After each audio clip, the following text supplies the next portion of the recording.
Hey everyone, thanks for joining us for another fantastic episode of the Boston Greeks podcast. I am very, very, very excited today. We have an amazing guest. She is I'd say an old friend. We've known each other for a while. You have friends? Yeah, I do have friends. Oh. And, a lot of good times, a lot of memories. And now she's doing something completely amazing, something that just blows my mind. Before I say any more, let me bring on my co-host, Foti Stamos. How are you, Foti? Good, and yourself, Ari? I'm doing great. I'm very excited. Tell us about this fantastic guest we have. Well, we bring a lot of fun, interesting, and creative guests onto our shows. We talk about food, we talk about wine, we talk about business, you name it. But it's time to also start talking about our health and wellness, and what of a better individual and representative to actually discuss and talk to us about health and wellness. We have our special guest that's joining us, Stephania Tsimikas, who is who's a fitness professional. Thank you so much for joining us. I can't wait to dive into this interview with you. Thanks for having me. Yeah, we are nice very to see excited. you guys again. Yeah, nice to see you. Foti, I'm going to let you start off because there's a lot to cover here. I want to talk about.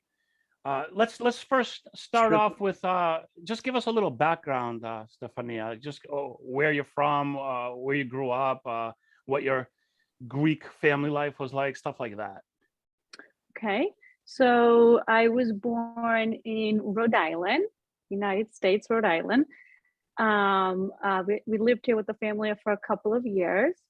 My parents, being first generation immigrants from Greece, wanted to make sure that we knew the Greek culture as well as they did.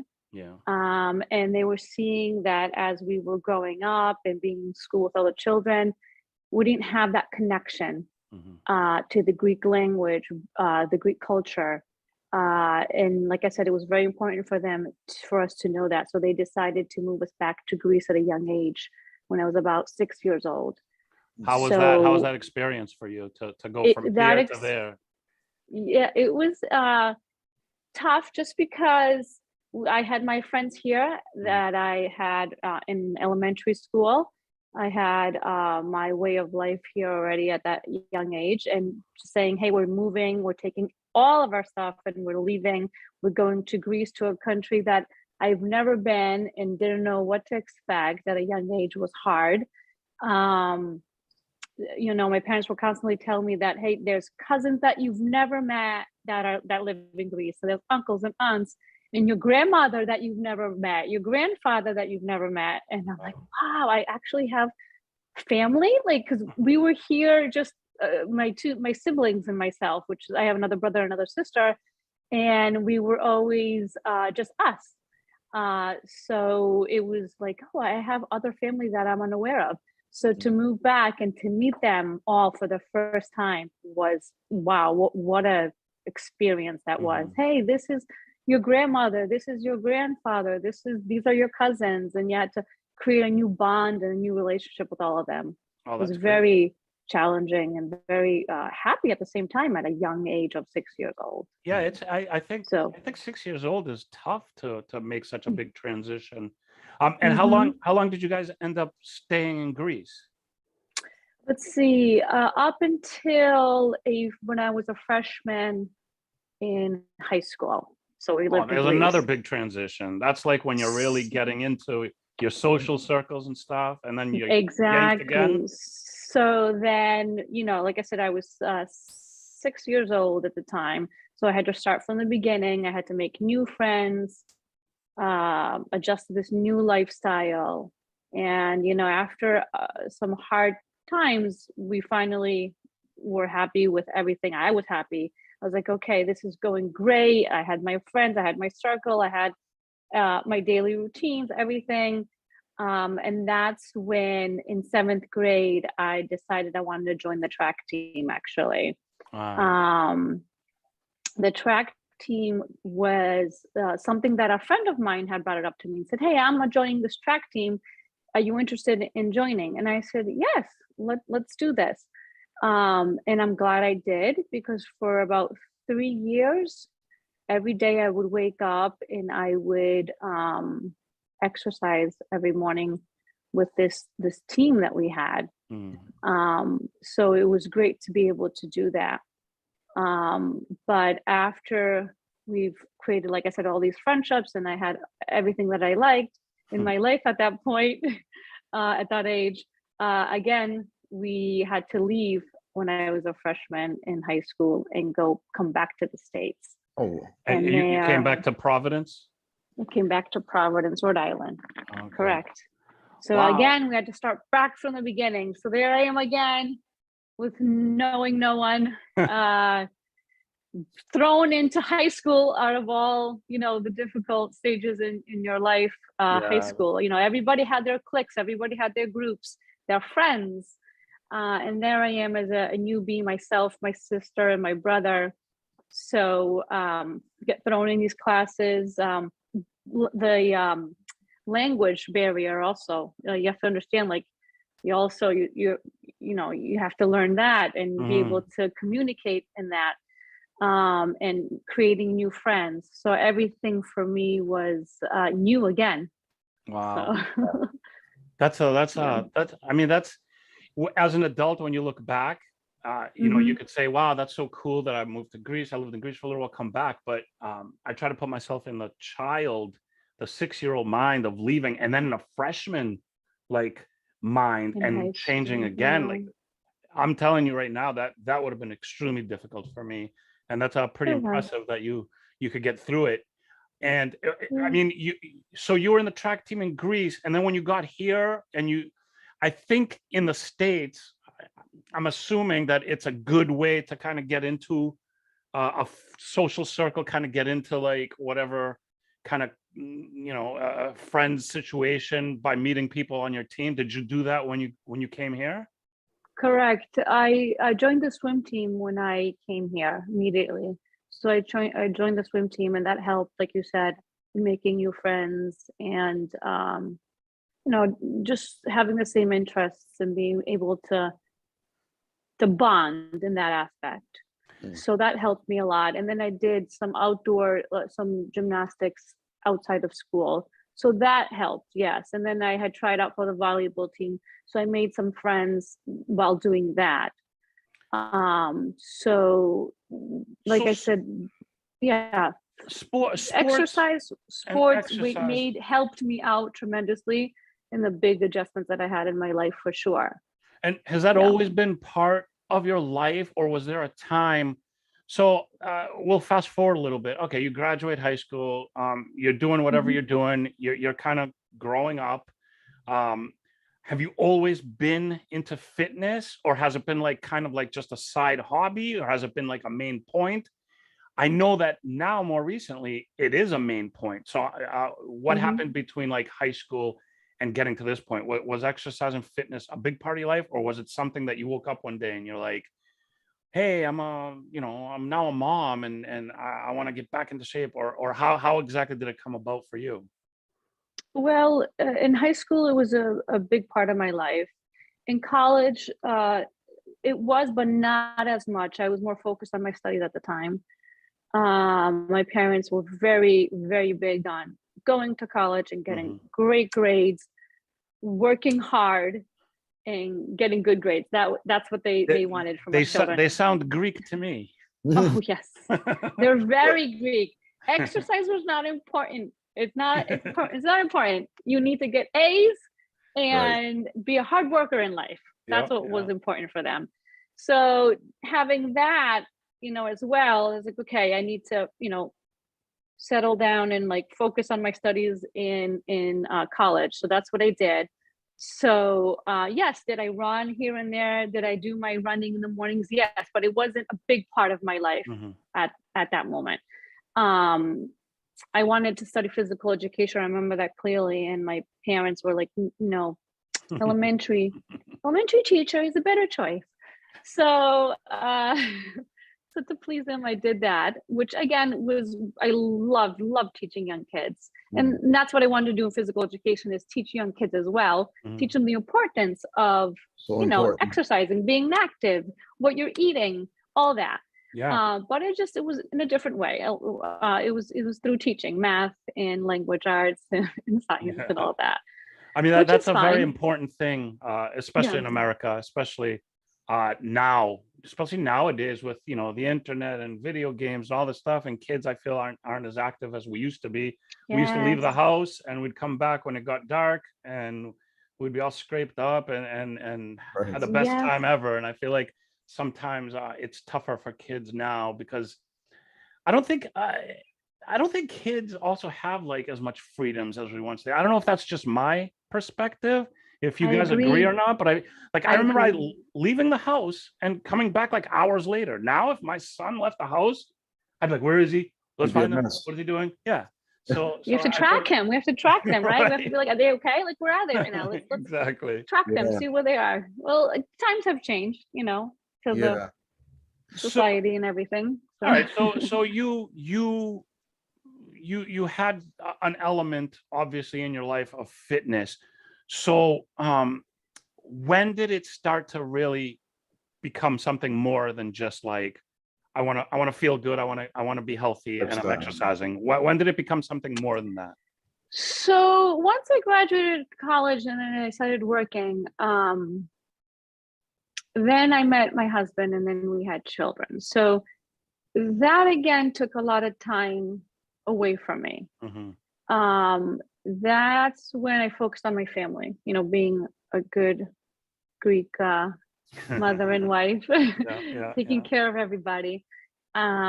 So my focus was my kids mostly and taking care of them. So, like being a mother and waking up so many times at night and taking care of the kids and feeding them, that's exhausting on its own. So I tried to squeeze in as much as workouts as I could then too. But honestly, I was just very, you get very tired. So I did try to like work out, run again and do as much as I could, but that wasn't my priority at the time. Once my kids got a little older and they were more independent, that's when I said, hey, you know what? It's time to focus on me now and time to do what I like the most. And did you feel like you were kind of like not where you wanted to be physically, or were you fine and you just wanted to kind of continue that like a little bit of both? Yeah. A little bit, yes. I mean, after having children, your body changes, everything changes. So yes, I first started working out because like you said, I wanted for both aspects. It was mostly because, hey, I need to start looking, a little better. But I come to realize that it was much more than that. It's much more than just, hey, looking better. It's your mindset and your mentality and your daily eating habits and everything else that comes with it, how you feel mentally and physically. Wow. So you basically you were in a fine place, but you've given of yourself to your family, which, like you said, a good Greek girl, very respectable and very, very good of you to do.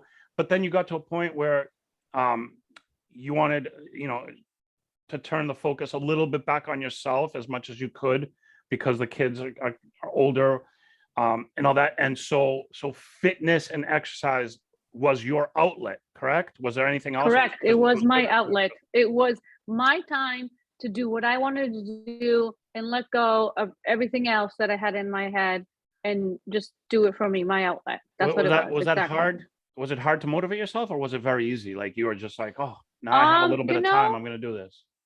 I started off on my own. I started off, like you said, a little bit on my own, a little bit. It wasn't falling in full force. It was a little bit of a time of what I could. But then I said, you know what, I wanted more. So then I said, I'm going to get myself a trainer. And I said, if, that will help me and push me and it will give me what I want. So I got myself a trainer, and with the trainer, we were able to focus on what I wanted. And it was great because it's like an appointment. You know, if you Mhm. can't push yourself, if you can't get yourself out the door to do it, I highly recommend to get a trainer or get somebody to push you to do it, or get a friend or get a buddy, Mhm. a workout buddy. I had workout buddies as well that I do. Right. It's because you push each other. Hey, are we Right. going? Yes, we're going. It's not like you keep each other accountable.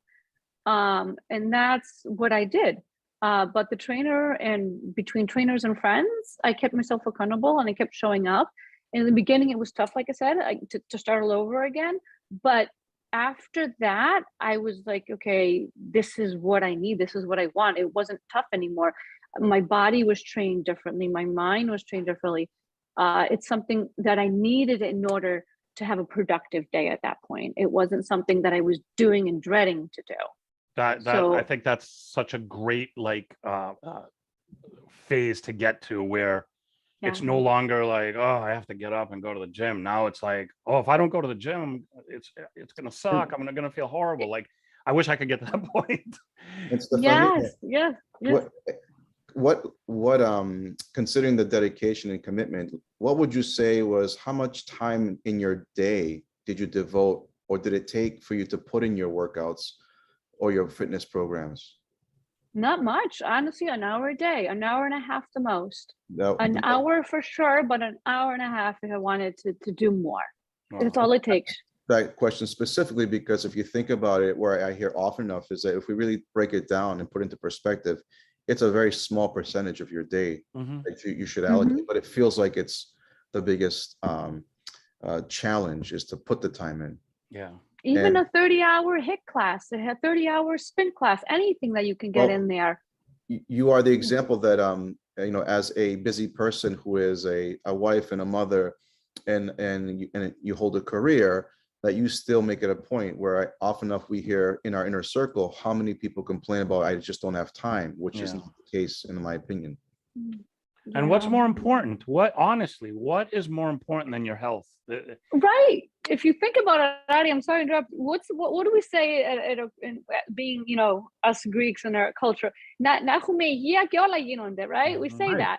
It's the most Health is important thing. wealth. Health is wealth. We want to be healthy in order to be able to do everything. And if you want to be healthy, you have to do something about it. It's not gonna come to you. Like, you need to eat right. You need to exercise. Go for that walk, even Mhm. a bike ride, something, anything, just to keep you going, keep your body going, your bones, just your muscles, everything Like, working. I have friends who are like, oh, I don't have time for this, I don't have time for that, and then they're like waxing their like beautiful sports car, and I was like, would you put like crappy gasoline in that car? Like, oh, are you crazy? No, it has to be the best, the best. I was like, then why would your body be any different? Your Right. body should be more important than any, Exactly. possession.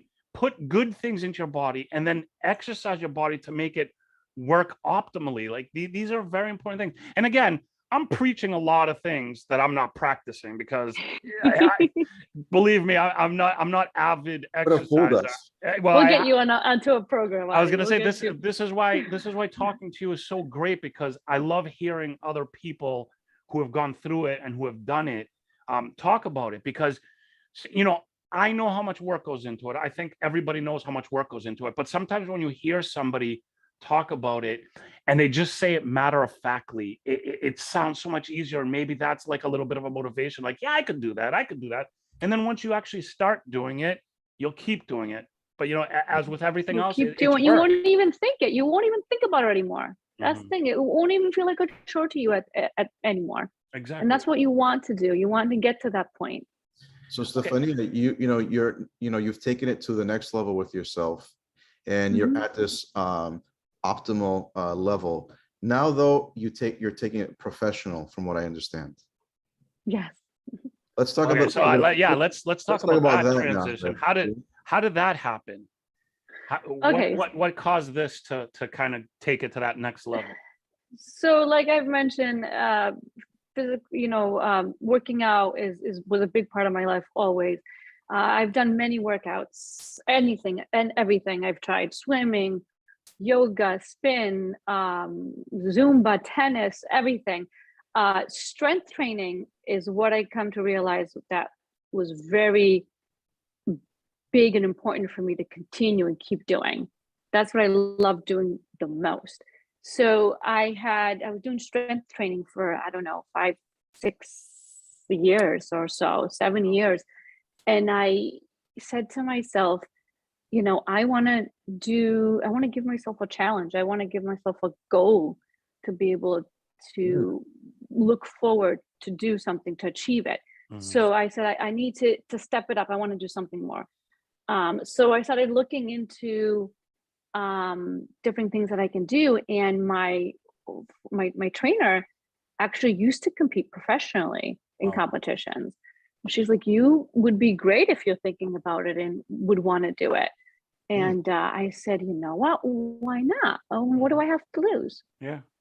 I mean, I love to work out. It's not like I'm going to keep working out. I'm going to keep doing everything I love. But this just gives me, like I said, something to look forward to and something to push myself even more, because I wanted the next step. I wanted to see like a big difference. I wanted to be able to do it for the challenge. So I signed up for the first competition, which is the WBFF fitness competition. And that was at the age of 40, actually. I was turning That's 40. Incredible. And I said, let's do this for my 40, a big thing for my 40 birthday, right? That's Why not? crazy. I can't even believe it. Like, it boggles my mind. Yeah. I was prepping, I was getting ready, and then all of a sudden COVID ruined it. Like with everything else. How many interviews have we had where somebody goes, and then COVID? So COVID hit, and how did that affect you?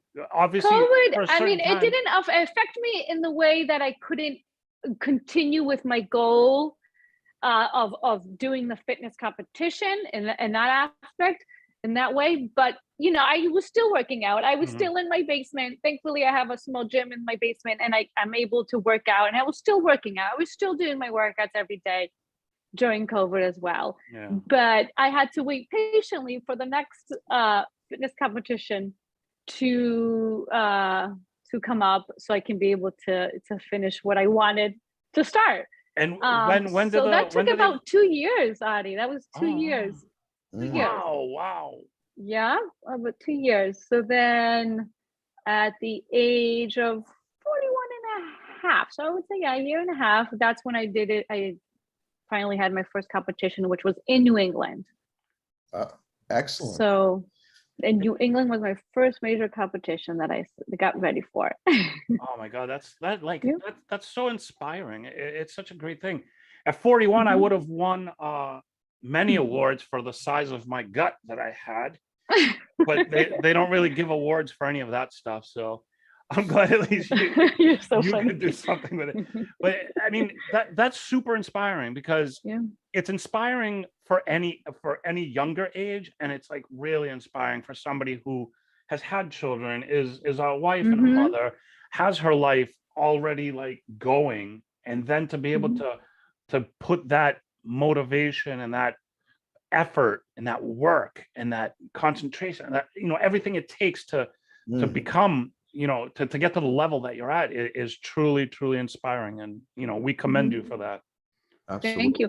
Prepping for this was very challenging as well. But what I loved about prepping for these competitions is that you love seeing your body transform. You know, I love seeing my body transform. It's great to see. You take pictures before you start your prepping, and then you take pictures during middle prepping and during end of your prepping, and just to see your body transform and what it can do when you truly, put yourself, your goal. You really want to push yourself to that goal, and you see, you're like, I'm going to do this. I'm dedicated. I'm committed.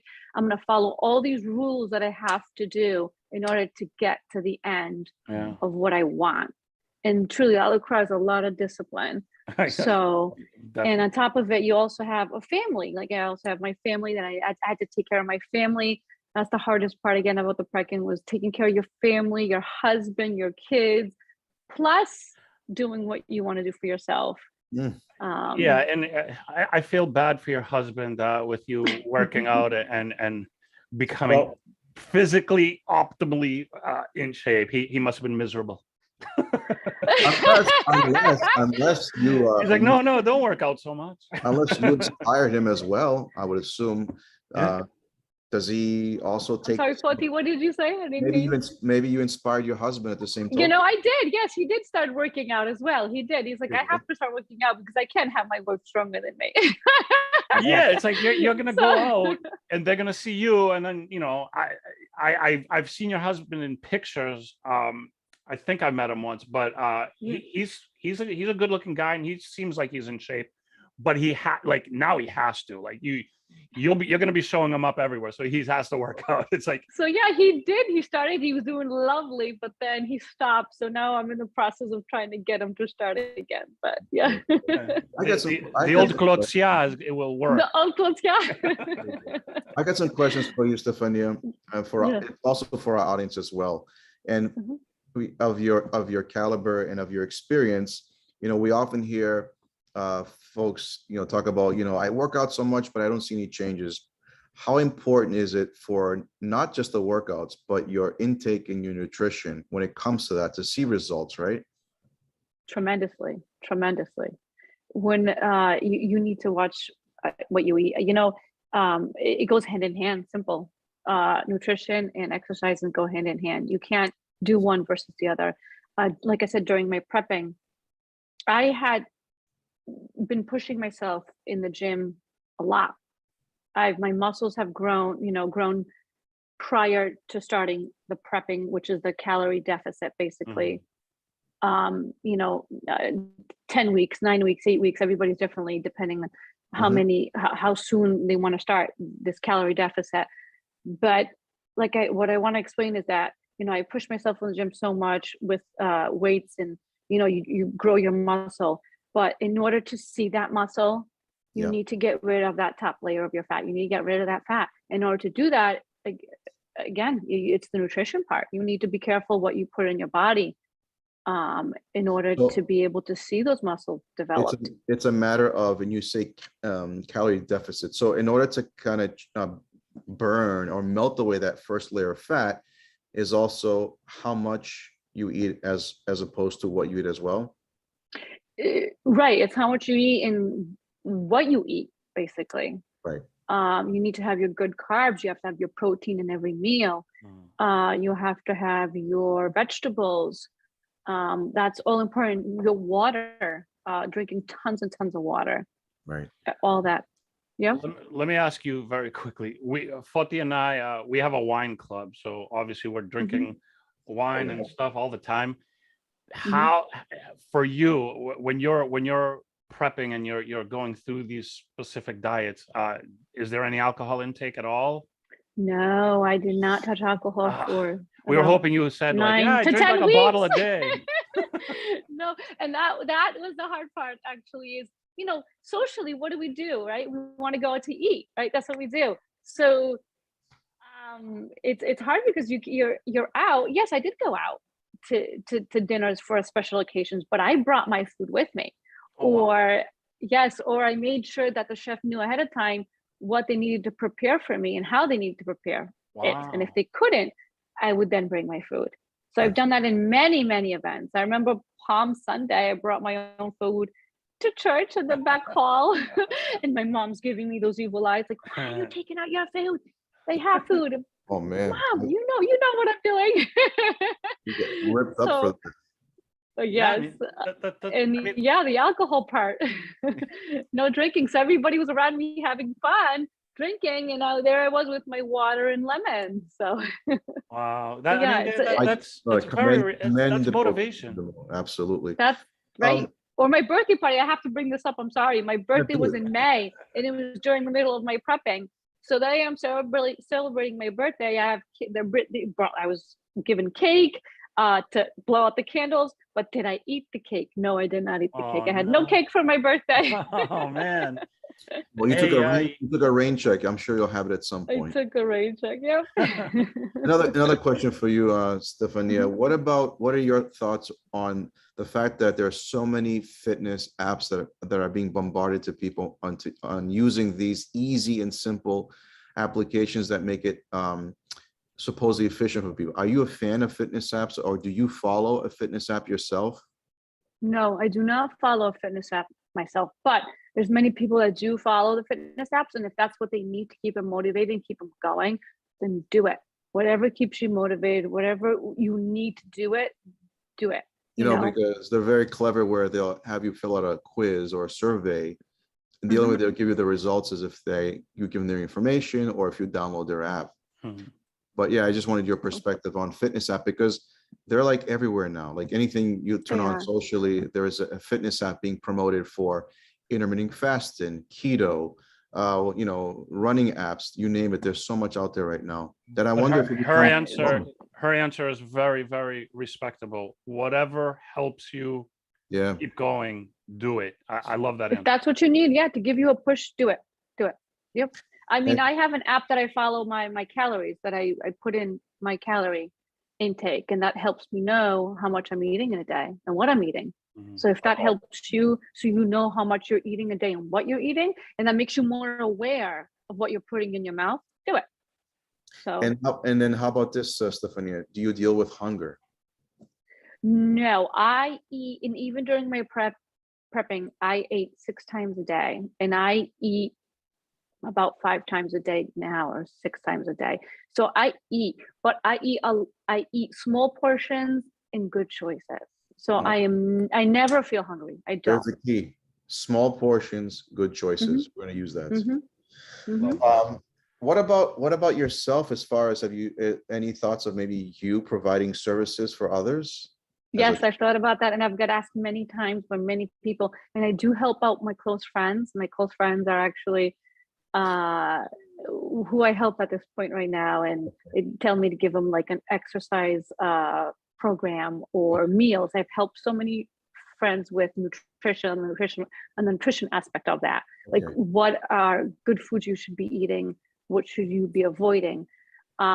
So that is what I'm doing now. But yes, I've also looked into it and want to be able to do more for myself.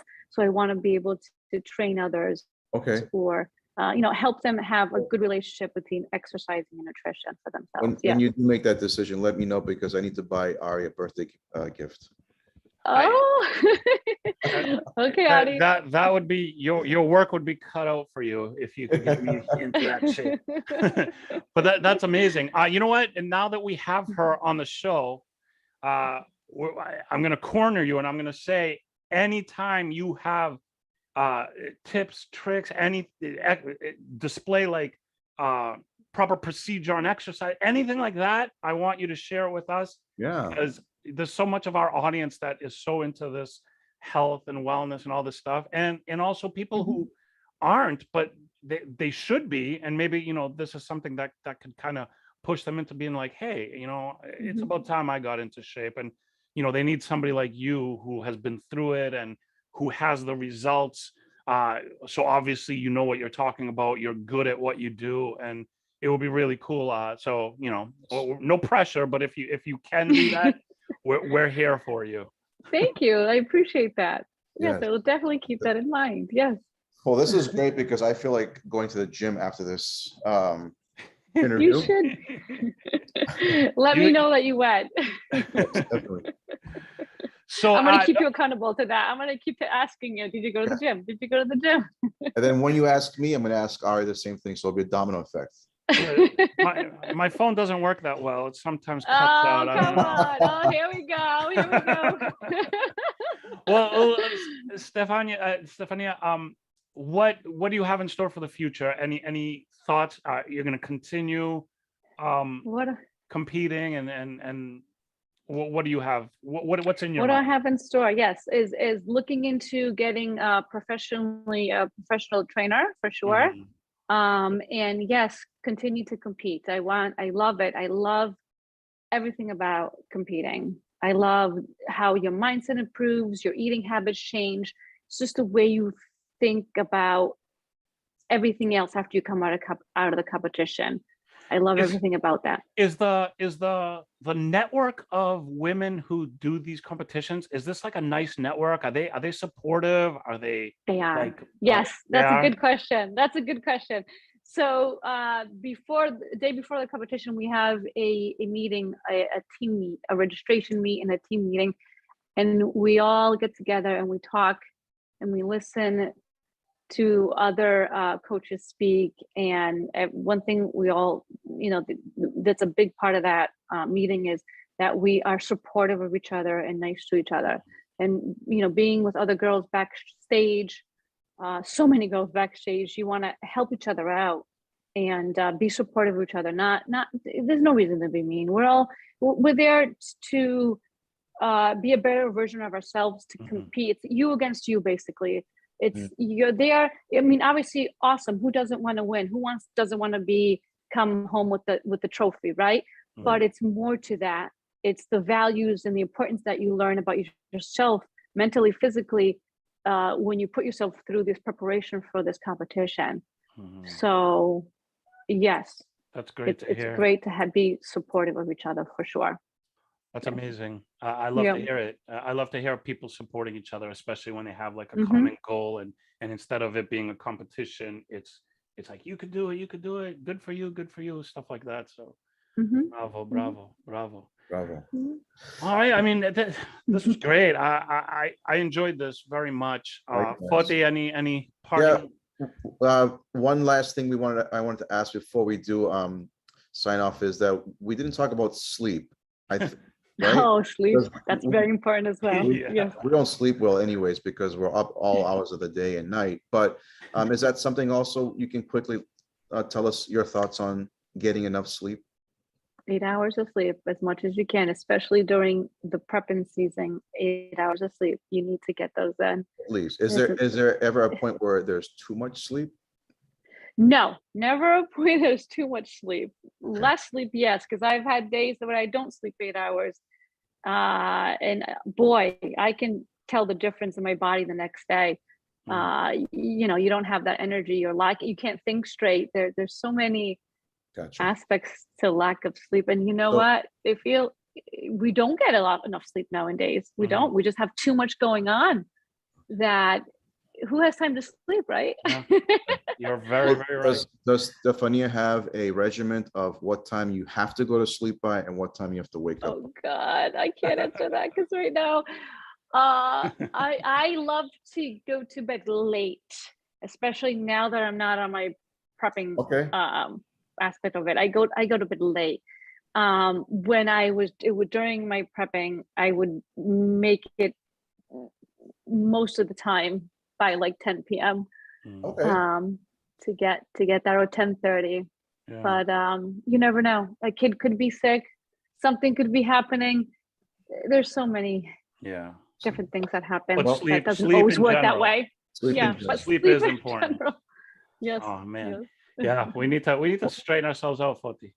Well, I think that we've got plenty that Stephania has provided us, so there's no excuse after this interview for us to follow the directions of Stephania. Absolutely. But this is great. You always learn. We always want to continue learning, and as every segment, especially with yours, Stephania, we learn quite a bit with you. Yeah. Thank you. Thank you for being with us. Thanks for having me, guys. Our pleasure. It was our pleasure. I know everybody out there watching and listening, you guys are going to love this episode. Get inspired, get motivated. We're actually going to link to Stephania's information, whatever she provides us. We're going to link to it. Follow her. Check out what she's doing. She's amazing at what she does. Really an inspiring woman. And Stephania, thank you again for joining us, taking the time. Thank you, Foti. And thanks everybody out there watching and listening. And we will see you all next time. Thank you. Bye.